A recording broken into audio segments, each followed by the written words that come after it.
Well, good afternoon, YouTube. This is Chuck, and it's Tuesday, March 12th, 2024, and it's the middle of the afternoon, and I'm over at one of the local parks, and they've been doing a lot of work here to clean out a lot of the undergrowth here to try to make this look a little bit more like a park.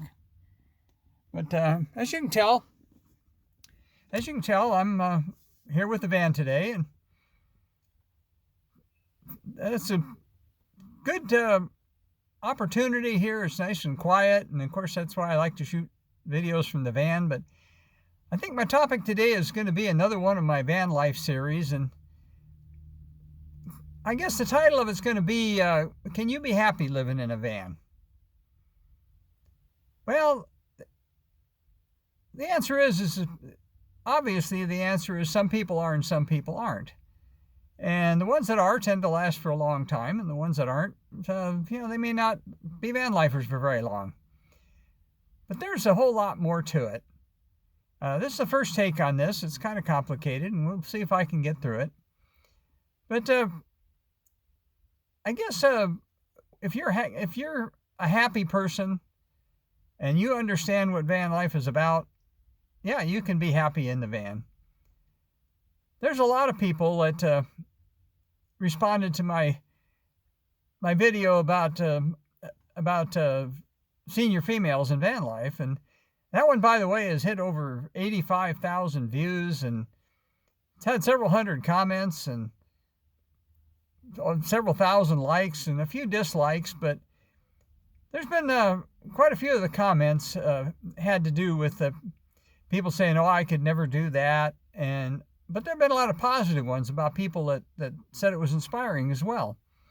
But there have been two or three comments, and that I'm going to paraphrase them because I don't want to embarrass the people. I don't want to make them feel bad. But they, when I made that video, one of the stories I used was about a lady that said that she was by herself and her kids didn't have time for her anymore, and she didn't want to be sitting staring at the TV hanging on the wall all day. And well, there's been quite a number of senior ladies that have commented on that, and there's a whole lot of them that are in the same boat. And I just got a comment, real lengthy comment, from a lady who had exactly that same thing. She said that she's on her own now, and she put her kids through college and spent a whole lot of money putting her kids through college, and at this point in her life now, they've just about abandoned her, and she's feeling real bad about that. And so she says she's going to sell everything she owns, and she's going to get in a van and take off. But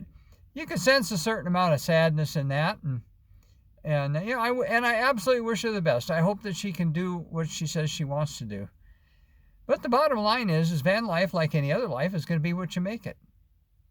Let me to outline an example, and it's not really a van life example, but it is appropriate. And I was a fire medical responder for over 30 years, and I always worked in small towns. And the town that I did most of my career in, and where I still live, is an area where we have a lot of people that retire and move here. It's a very desirable area. And we have a lot of people that retire from here out of California, and of course everybody likes to bash on the Californians, but we also have a lot of people that retire here from the upper Midwest. The reason why is because they want to move to Arizona, but they don't want to move down to the desert where it's boiling hot in the summertime, and they want a little bit of four-season climate, and we have that here. They're tired of, if they come from Minnesota or Wisconsin, they get tired of 8 months of winter. But down here we have a little bit, and then usually it's gone before you get real tired of it. So we get a lot of those people here too. But what ends up happening with a lot of those folks is they tend to be pretty transient. They move here and they're all enthusiastic, and after they're here for a little while, a lot of them decide that, well, maybe this place isn't what they really thought it was going to be. Another thing that happens real commonly is they're a little too far away from the grandkids. But a lot of times as well, they'll live here until one of them has some kind of a medical issue and maybe passes away, and then the other one moves back home to be closer to the grandkids. But another facet of that is that people move here to escape their problems back home. Well, what we found out, because we responded to a lot of calls on those people and we got to know some of them, and what we found out is that a lot of the time, the problems that people have once they're here are problems that they brought with them. If you're a hate-filled person, or you have anger management problems or substance abuse problems, if you moved from wherever you came from and you moved here, you had those same problems here because you are the problem. And so, yeah, we had our share of domestic violence calls. We had our share of substance abuse issues, and oh my God, everything you can imagine. We saw it at some point in time, and they still do, because the town's still the same way it was. I've been retired for a long time from here, but I listen to the scanner every once in a while. Scanner's on right now. If they get a call, you'll hear it.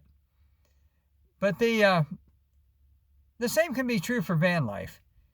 If you're a person who's angry all the time, or you're a person that, what do we say, the glass is half empty instead of the glass is half full, or if you're a person that's critical of everything, you're going to be the same way if you move into a van or an RV or something like that. The only way you're going to get away from that is if you make that change. And some of us, that we've lived the way we are for a long time, and change is pretty darn difficult. There are people that do it. There are people that are, they have such a overwhelming load of issues on them that when they drive away and leave all that behind, it's liberating, and they thrive in that. When your most complicated problem that you're going to face is in the next day or so is where you're going to find a bathroom, when you had all kinds of other problems, well, then that's a pretty simple problem to deal with compared to everything else you might have dealt with. So van life is going to be what you make it. You can either thrive and be happy, or you can treat it the same way you did before you left, and you're still the same person. I guess to wrap it up is that when you wake up in the morning, you can decide whether you're going to have a good day or a bad day. And nobody can decide that for you. So in my case, I've gone through a lot of different phases of my life, and I've worked in high pressure jobs for years and dealt with a lot of tragedy, some of it my own. But I decided when I wake up in the morning, I'm going to have a good day. And as I said, there's nobody who can make that decision but me. So if you're thinking about doing this, and just decide it's going to be what you make of it. If you're looking at van life as a way to escape all your problems and you are the problem, folks, it's coming with you. It'll be right there in the truck with you all the time. It ain't going to leave.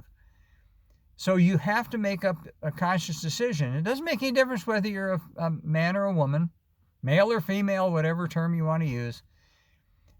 You can make the best of it. You can enjoy it. You can build community, find like-minded individuals, have friendships, caravan with other people. Or you can sit out in the middle of nowhere in a van, be alone, and be all alone and lonely and miserable.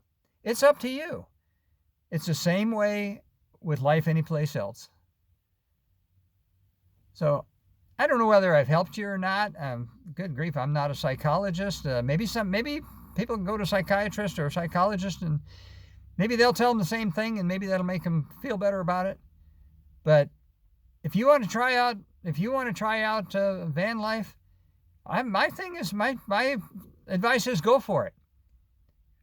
There's nothing saying you can't go back and live in an apartment somewhere, and a lot of van people do that. They decide after a while that they like that endless hot water for showers, and they like flush toilets, and with the van, when it's hot, you're hot, and when it's cold, you're cold, and the van can get pretty small on a rainy day when it's cold and the wind blowing out there. But van life, like any other life, is what you make it, and you can make that choice. So I don't know whether that's been helped any of you, but I hope it has. And so let me wrap this one up as I always do, and tell you, take care of each other, love yourself, if you're having issues in your life, maybe it's a good time to go someplace and sit on a rock somewhere and have a big long talk with yourself and say what really, really matters in your life. And you might be real surprised if you set up priorities. Maybe you have to take a notepad to do it, or maybe you can just do it in your head. But I think all of us could stand to every once in a while sit down and have that nice long talk with ourselves and decide just what's good about our life, what's not good about our life, what change can we make, and how can we make it better, because we deserve to be happy. Every single one of us deserves to be happy. And with that, I guess I've rambled on long enough. So let me point her back over here where they cut down all this stuff. And until I talk to you again, let me just tell you, peace out.